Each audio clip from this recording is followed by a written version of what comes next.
EV1 to the electric car, Professor Shaiken? Well, the EV1 was a great hope and a very visionary thing that GM did in the early 1990s. It sought to be the first automaker in the world to build an electric car.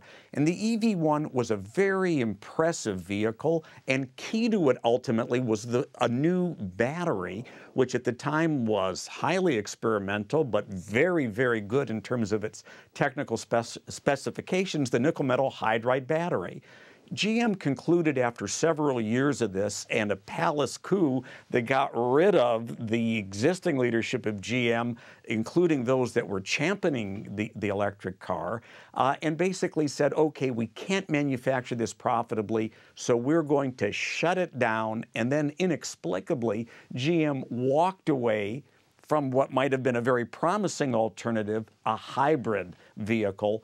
Toyota and Honda didn't. The rest is history. GM pioneered this, shut it down, and later in the decade bought Hummer. And that is almost symbolic of the kind of strategic miscalculation and short-term vision that caused the enormous weakening of the company. Do you agree with Ralph Nader's criticism of how President Obama's handling the bankruptcy?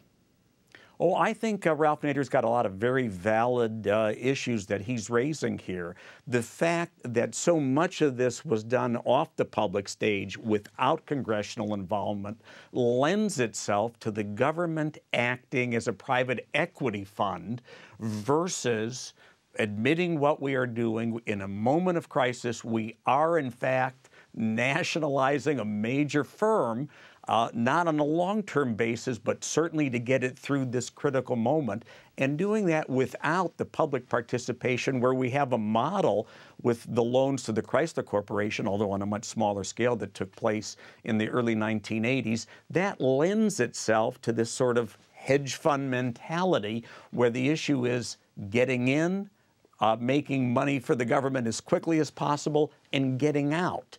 The problem with that is twofold. First, it doesn't lend itself to the sort of long-term planning, which is precisely what the industry lacked in the first place and is necessary for a viable future. And second, the taxpayer is not simply a client for a private equity fund. The taxpayer winds up picking up the social cost. For those who are impacted in terms of the unemployment, the communities that crash, the cost is incalculable. But even for the taxpayer, this is not cheap in terms of unemployment benefits, in terms of the social cost of this kind of a contraction. Just to put yesterday's events in perspective, imagine an announcement that took place yesterday morning that said, we are going to eliminate the Chrysler Corporation. In the midst of an economic collapse, I think that would have raised a huge amount of criticism and protest. But the cuts of GM yesterday are an entity. These 14 plants, 20,000 hourly workers, another 5,000 salaried workers, that begins to approximate the size of the Chrysler Corporation in the United States. So the scale of these cuts is rather remarkable under any circumstances, but this taking place in the midst of an unprecedented and devastating recession really compounds these broader economic problems. So ultimately, this isn't simply an auto story. It's not a Detroit story.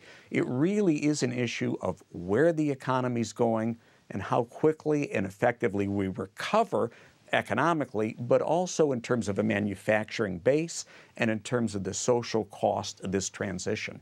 Ralph Nader, let's talk about who's going to own GM. The U.S. government will invest another $30 billion, take ownership of about 60% of the company. The Canadian government, a Union Health Trust, and current bondholders would own the rest. The Union Health Fund is set to own something like 17.5% of GM shares and 55% of Chrysler's. So the UAW, both representing the workers and being owners, explain how this works and how you feel it should work and the power of the union here. Well, there should be responsible owners. I mean, you can't have a situation where the government is the majority owner and then say they're not going to have influence on GM, and they don't want a full representation on the board of directors. What happens if that occurs, and that's what Obama clearly implied in his statement yesterday, what happens is we end up with a situation of bailing out the auto companies and then facilitating moving production overseas. We end up not leveraging the public's or the taxpayers' investment to protect jobs and manufacturing capacity in this country, as well as furthering statutory goals and safety and environmentally proper technologies. A good example of that is the Kenosha plant in Wisconsin. After Chrysler was pushed into bankruptcy by the U.S. government, the Kenosha plant was under the impression that they were going to survive. Then they were called by Mr. Nader, who heads Chrysler, and he said, sorry, it's going to have to close. Well, the Kenosha plant is a up-to-date engine manufacturing plant that has won several awards. It has 800 workers, and the bulk of that production is going to Mexico. Now, that's an example.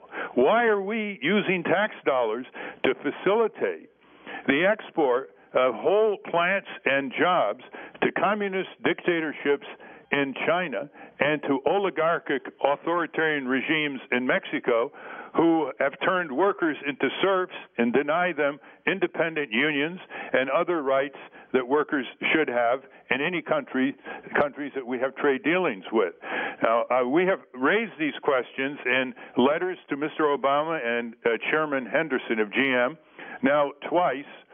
They don't reply to letters. They don't reply to the press's inquiries.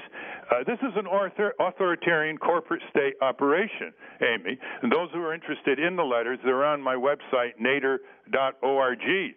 But this business of letting the bankruptcy court letting the bankruptcy court allow Obama to put tens of billions of dollars into Chrysler and be irresponsible for it, has to be closely examined. The bankruptcy judge is basically a tool of this corporate state policy and under very rigid bankruptcy proceedings under Chapter 11. That's a story all by itself.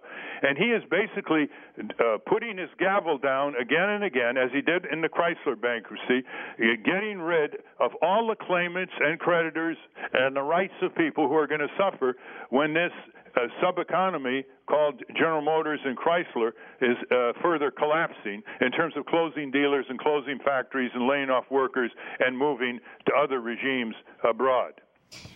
Professor Shaiken, a lot of anti-labor commentators on television are saying it's the UAW that brought down General Motors and Chrysler, the cost of labor. Can you share your analysis on this? Sure, and that's so widely repeated that if you had $1 for each time that's said on radio right now, you could buy General Motors. But it's factually simply untrue. Of course, labor costs are a critical factor for any company, and they become particularly critical when you have a downturn. But the labor costs were not what led us into the current mess with General Motors. How do we know that? Because GM had the same labor structure, significantly higher than today, in the 1990s and earned billions when it was in tune with the market and its vehicles were selling. So it's not labor costs that got us here, but they become a very convenient culprit.